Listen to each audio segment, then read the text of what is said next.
What is the meaning of being proactive? Let's take an example. Alex and John are both students in the final year, at a technological high school, preparing to become fashion design technicians. They are both having above-average results at school. But sometimes, what they learn there is a bit old-fashioned. Those things everybody does. They both know to draw patterns, cut, and sew. They were both talented and artistic by nature. However, Alex is always seeking to improve the way he does things, and earn new skills. He is watching online tutorials, and he's a subscriber at a number of online fashion magazines, communities and events. Last year, he went with his sister into another country, and visited a small but fancy company, making unique items, upon clients' requests. His sister has been working in another sector, but she found it interesting to show his brother something that might interest him. He realized there how important it is to be able to communicate with the customers, to understand and meet their needs, to be helpful and effective. They were using a special 3D design software. In Alexander's home country, not say school, nobody has ever heard about it. He decided he wants to learn using this software, not because he had to, but because he thought it would look great in his CV. But it turned out to be more difficult to understand it, as his command of English was not that good. He decided to fix that too. He began by designing and making a fancy dress for his older sister. She went at an event wearing it and everybody liked it. They all wanted a similar one. Sounds great, but Alex was now in a difficult situation, having no professional machines or materials, nobody to help him, and national exams behind the corner. His family cannot afford sending him to university in another city. But most of his colleagues were in the same situation. There was a lot of pressure on him at that moment. Teachers were asking him to focus on school, his parents to secure an unqualified job at a small pastry factory in the area, and he was feeling the opportunity slipping through his fingers. He wanted to continue his studies too. He decided he has to do something, and drawn up a plan for the next period. So, he allowed himself to dream about where we wanted to get to, and then figured out what he has to do to get there. What resources he already has, and what he has to acquire.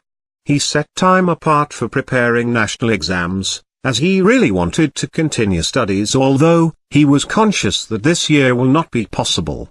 In the remaining time he got documented. He used internet a lot as the local environment was not offering many opportunities. He accessed online professional communities, and learned more and more about improving his skills. He contacted the company he visited with his sister, and asked if they were not interested in accepting him during the summer, as an apprentice for a small wage. They said they had no available position yet, but they will contact him if any opportunity will arise.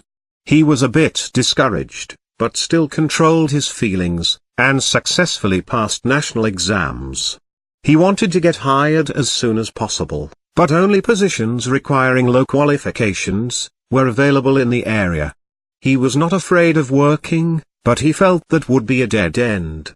As he was a social person, not by nature, but did his best to create relationship, he finally spotted an opportunity. He knew a lady who had a workshop, with old, yet professional machinery, but she was retired, working there only occasionally. He made a deal with her, to use her facilities and to pay her half of his earnings. Although he was talented and hard-working, it often happened that he got stuck in simple things, due to the lack of experience. The lady often acted as a mentor for him. The clients of the elderly lady began to admire his work, and ask him do things for them. Although they wanted old-fashioned, or simple things, he always did his best to meet their needs. But, this was not what he was dreaming at, however he did not forget his dreams. He kept trying to understand the market needs, and find ways to acquire the means he needed.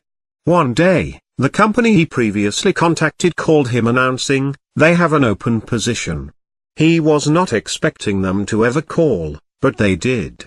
Although initially, an unqualified position was allocated to him, he quickly proved his talent and self-developed skills, and soon became appreciated and trusted. However, he did not forget about his dream of creating great things, and continuing his studies. He constantly asked for feedback from his supervisors, and shared his willingness to improve his skills even more. They paid for him exquisite trainings. Although very young, he now became indispensable in the company. They fear not to lose him, but he feels appreciated, and he is satisfied with his activity. He shows a lot of commitment for the company. But what happened to John? While Alex was getting informed, and documented online and trying to develop his skills by his own, John was hanging out with some narrow-minded people, complaining there are no jobs, and how difficult the national exams are.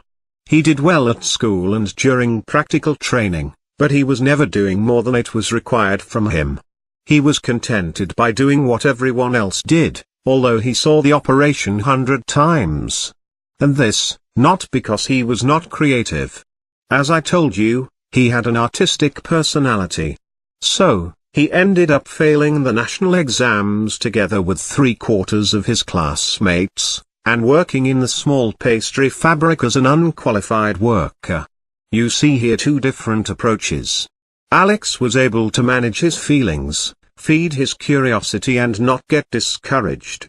John, although smart and talented, was overwhelmed by feelings of discouragement and failed. This story has been inspired by a real case. And, these things happen all the time. Sometimes, it's more difficult to follow your dreams, not because it is impossible to fulfill them, but because you are not trained to manage negative feelings. Many times, your entourage may discourage you, because they know nothing better. If you cannot help them, do not listen to them. You may also meet narrow-minded people, or people complaining all the time, but not taking any step to improve their situation. Even your relatives may prevent you from advancing, and it is with good will, because they are used to the traditional approach. Sometimes, you may be laughed at and pointed as unrealistic. Sometimes it is better to conceal your dreams and hopes from other people's eyes and ears, until you get strong enough to have real results. Alex's case was a happy one. He got results in a short period of time. He was emotionally strong. But there are situations when it takes longer. When you don't know what you are looking for, or feel really low, and unable to find any support. But you still can succeed if you're determined enough. See you in the next video.